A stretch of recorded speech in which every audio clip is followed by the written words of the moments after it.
Major breakthrough in AKA and Tibz murder case as Ndimandi brothers arrested and charged after Eswatini extradition. Criminal cops and corruption claims. 15 Ekurhuleni officers face murder raps as top chief is suspended. And FDA lifts menopause hormone warning after new research shows lower health risks. Hello, I'm Jane Dutton with today's news, a mix of chaos, courage, and a couple of courtroom cliffhangers. EWN, in touch, in tune, and independent. The Ndimandi brothers, linked to the murders of rapper Kiernan, aka Forbes, and businessman Tibz Mkhwanazi, have now been formally charged. They face more than 20 counts, including murder, attempted murder, conspiracy to commit murder, and multiple firearm-related offences. The charges relate not only to the AKA and Tibz killings, but also to several other murders, including that of a taxi boss in Amanzimtoti, south of Durban. It took over an hour for Interpol authorities to hand over the accused to the South African police at the King Shaka International Airport this morning. Once in police custody, the suspects were in an armored vehicle with extra security by various police units. A police helicopter hovered over the convoy as it made its way to the Durban Central Police Station, where the brothers were officially charged. Police spokesperson Brigadier Adlenda Mate says the operation was a major one. It is a significant moment and well done to the teams that have worked. She adds Eswatini authorities also played a huge role. We thank the authorities in Eswatini for the role that they've played when we alerted them that the suspects are in Eswatini. They did not hesitate. The Madlanga Commission of Inquiry has heard shocking evidence about criminality within the Ekurhuleni Metro Police Department. Retired Deputy Commissioner Revo Spies testified that in 2022, nearly 3,000 EMPD officers were screened and that 275 had criminal convictions, while nearly 100 others were awaiting trial. Most offences involved assault, theft and reckless or drunken driving, but alarmingly, 15 officers were facing murder charges. Spies told the Commission the record-checking process was abruptly stopped by city officials before it could be completed. No illicit activity was recorded, and that is a total of 3,174 people. 275 officers that have illicit activity recorded, and then the 211 is still outstanding, which gives us a total of 3,762 at that stage. The ANC has allowed Police Minister Senzo Mchunu to step aside from his party duties on the National Executive Committee while he faces allegations linking him to suspected criminal Vusimuzi Matlala. It is practically impossible not to agree to that particular request, pending the processes that have been undertaken at the present moment, so that he's got no burden on himself or the ANC. And Julius Mkhwanazi, the acting Ekurhuleni Metro Police Chief, who's been implicated in corruption allegations, has been suspended. He's been linked to alleged irregular deals between the EMPD and two private companies owned by Vusimuzi Kat Matlala. Two high-profile cases, one courtroom. In back-to-back appearances at the Alexandra Magistrates Court, alleged crime bosses Vusimuzi Kat Matlala and Katiso Katie Molefe took turns in the dock this morning. Matlala was the first to step into the dock with his four co-accused, including his wife, Tsakani Matlala. They're facing several counts of attempted murder. These include an attempted hit on Matlala's ex-girlfriend, socialite and actress Tebogo Tobejane. Matlala is also accused of being behind an attempted hit on businessman Joe Sibanyoni, as well as popular DJ Vetis. Now, his cases have been centralized and transferred to the Johannesburg High Court for trial. That matter will be heard on the 29th of January. Once the court had completed Matlala's case, Molefe and his two co-accused stepped into the dock. They're facing murder charges in connection with the hits on popular DJs Sambodi, whose real name was Opa Sefuka, as well as Vintos, whose real name was Hector Buthelezi. The court heard that their matter is not ready to be transferred to the High Court, as the National Director of Public Prosecution is still dealing with their centralization application. They'll return to the Alexandra Magistrates Court in December. The National Director of Public Prosecutions, Shamila Batoy, painted a stark picture of the criminal justice system.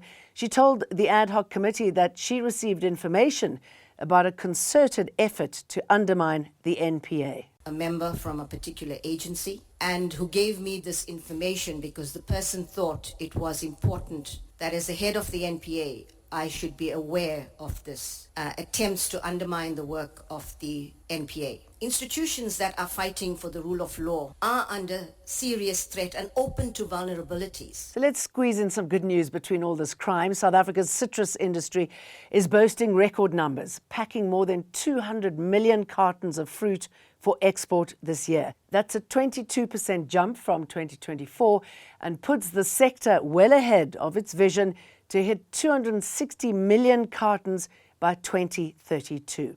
And there's more. South Africa's unemployment rate has edged down, a small but welcome sign of relief. Stats SA says unemployment fell to 31.9% in the third quarter.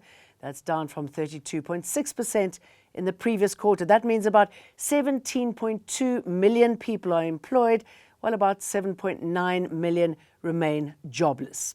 The biggest job gains came from trade, construction, community services, and agriculture. It is because the rural provinces are far away from urban centers where people would be ready to take up employment. That is why when we look at provinces like Gauteng, the gap between the red color and the gray color is narrower. So is the Western Cape. Whereas when we look at provinces like your Northwest, Eastern Cape, KwaZulu-Natal, Limpopo, we can see that the gap is relatively wider.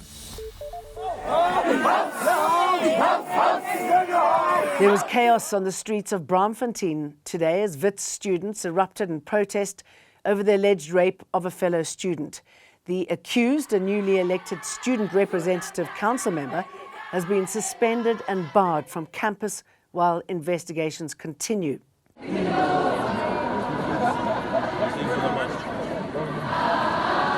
Last night, students chanted, banged on doors and demanded action against gender-based violence. The Ekurhuleni man accused of more than 100 sex-related crimes has told the court he offered one of his alleged victims money for sex. Sipho Lucas Piri is on trial at the Pretoria High Court, sitting in Benoni, facing charges including rape, kidnapping, fraud and obstruction of justice, all crimes committed between 2018 and 2023. I was to convince her to have sexual intercourse with me. I was giving an impression that I can make her flow and go away. Mop-up operations are underway in Newcastle after a fierce storm tore through the town, flooding the CBD, shredding roofs and pelting the area with hail. Disaster teams have reopened key routes and are helping residents clean up, but the danger isn't over yet. A level 4 warning for severe thunderstorms remains in place for the next 2 days. Now, the US Food and Drug Administration has dropped its decades-old warning on menopause hormone treatments, saying the risks once linked to strokes and heart disease were overstated. The update applies to more than 20 hormone-based pills, patches and creams, with new research showing they're safe for most women who begin treatment before 60 or within 10 years of menopause. Experts say the move helps end years of stigma and misinformation around menopause therapy. And today marks Armistice Day, the moment the guns fell silent on the Western Front 107 years ago, ending World War I. In South Africa, it's observed as Remembrance Day, honouring the thousands who fought and died in both world wars and later conflicts. At 11 a.m., ceremonies and moments of silence were held across the country and other parts of the world. The winner of the 2025 Booker Prize is Flesh. British-Hungarian author David Székely won the 2025 Booker Prize for his novel Flesh, a dark, powerful story of a Hungarian emigre's rise and fall. This wasn't necessarily a very easy book to write. I started on it just after abandoning another novel, and so there was a very great sense of pressure. as you might imagine, to make this book good, because I think while it might be okay to abandon one novel, to abandon two would be quite difficult for me to deal with psychologically. Sizile beat former winner Kiran Desai and British novelist Andrew Miller to claim the £50,000 award. Judge Roddy Doyle called Flesh, quote, extraordinary and, quote, a joy to read, saying the panel had never seen anything quite like it. Don't forget to download the EWN app. I'm Jane Dutton. Thanks for watching. EWN, in touch, in tune, and independent.